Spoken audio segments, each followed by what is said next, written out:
Thank you, Madam President, and thank you very much to the esteemed chair of the Appropriations Committee for your kind words, and especially for all of the work that you have done to get us to this point where we have an appropriations bill before us.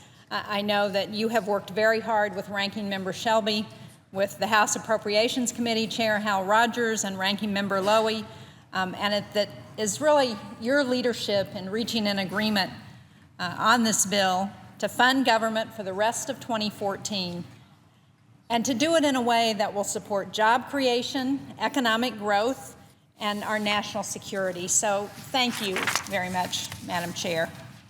As you point out, I am a new member of the Appropriations Committee. I'm currently the chair of the Legislative Branch Subcommittee, and so I also want to thank Senator Hoeven, the ranking member of our subcommittee. It's been a real pleasure to work with him to draft the subcommittee work for the Legislative Branch Subcommittee. Now, for New Hampshire, this bill includes funding for the continued development of the new KC-46A aerial refueling tanker, which we're very proud is going to be the first round of those tankers are going to be based at Pease Air National Guard Base in New Hampshire. It also makes investments in the new military construction project at the Portsmouth Naval Shipyard. And we're very proud in New Hampshire of both Pease and the shipyard because they play a very important role in our national defense. And these strategic investments are going to create jobs there, they're going to boost the state's economy, and they're going to support our men and women in uniform. I'm also very pleased that this omnibus bill in front of us funds the Beyond Yellow Ribbon program. This is a program that connects servicemen and women and their families with community support, with training, and with other services. And as we look at the men and women coming back from Iraq and Afghanistan, Yellow Ribbon has been a very important program to help reconnect those returning service members to their community. It's also been very important in New Hampshire. We have many of our National Guard and Reserve who have returned from duty overseas, and that Yellow Ribbon program is critical. The legislation before us also funds the complete activation of the Berlin prison, just as it funds the Bureau of Prisons. In New Hampshire, that funding is going to allow us to get to a full complement of about 340 local jobs in northern New Hampshire, very critical to the northern part of our state. It's going to provide a $40 million annual boost to the economy in northern New Hampshire. And I'm especially appreciative to the chairwoman of the committee and all of the members for the effort to help the fishing men and women in New Hampshire who have just been devastated by declining fish populations. The bill authorizes $75 million in disaster relief for those members of our fishing community, so many of whom have had their whole livelihoods taken away from them. And this disaster relief money is going to help them during these difficult times, help them to recover, to rebuild what I believe is one of the most critical economic sectors still in New England. It's one of the oldest, certainly. I'm also pleased that this bill reverses some of the reckless cuts from sequestration. And instead, it makes important investments in the future of this country, in our education, in infrastructure, in science and innovation, and yet it also makes strategic cuts. For example, one of my favorites in the bill is that it prohibits taxpayer-funded expenditures on oil paintings for public officials. This is an idea that Senator Coburn and I have been working on over the last year, and I think it's exactly the kind of government spending that we need to get rid of. It sends a message, a signal. Even though it's not a lot of money, it's symbolic for the public to know that we're trying to address anything that we can, and this is one piece that we can agree on, and hopefully it will lead to others. The bill also requires all federal agencies to become better stewards of taxpayer dollars because it invests in inspectors general in agencies across the federal government. And inspectors general help those agencies better identify waste and cut spending. Now, while making smart cuts, the bill also invests in priorities like science and innovation. It provides more funding for medical and energy research and development. Very important efforts that are underway at the National Institutes of Health. They're finally going to see some relief in this bill.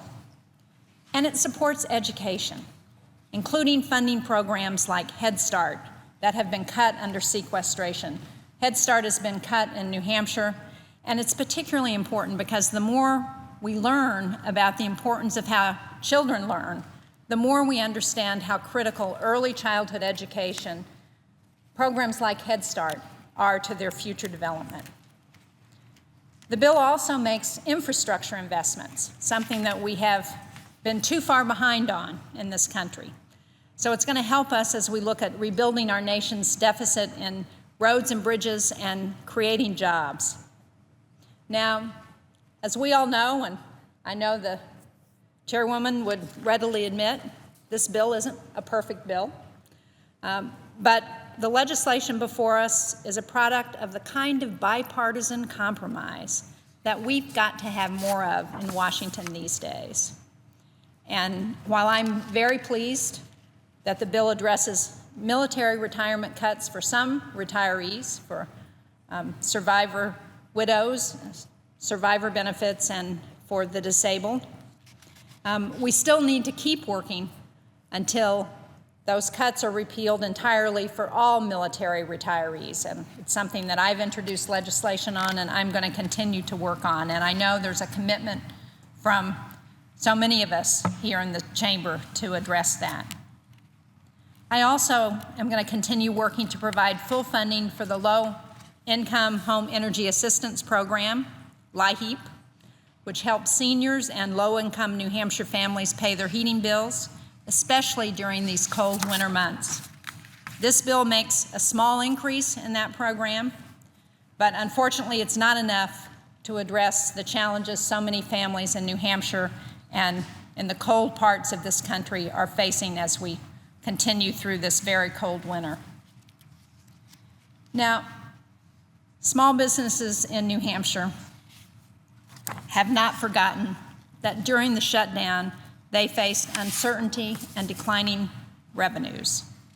Federal employees in New Hampshire struggled to make ends meet while being furloughed. And that shutdown, a completely manufactured, unnecessary crisis, cost this economy $24 billion.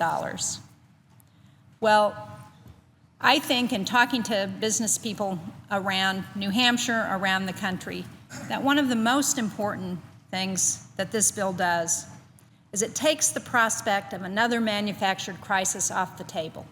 It puts in place a responsible plan to grow this economy, to create jobs, and it takes away the uncertainty that has so plagued families and businesses across this country. I had the opportunity this week to meet with the head of the Business Roundtable. And one of the things he pointed out to me is that we are seeing right now the lowest percentage of private investment in our economy than we've seen in a very long time, in decades. And that one of the most important things we can do in Washington is to provide the business community some certainty so that they will make those investments, because that's how we create jobs. We need to put people back to work. And I think this legislation goes a long way to creating that certainty, to helping say to the business community, to helping say to those people who are unemployed, we're going to keep working on your behalf.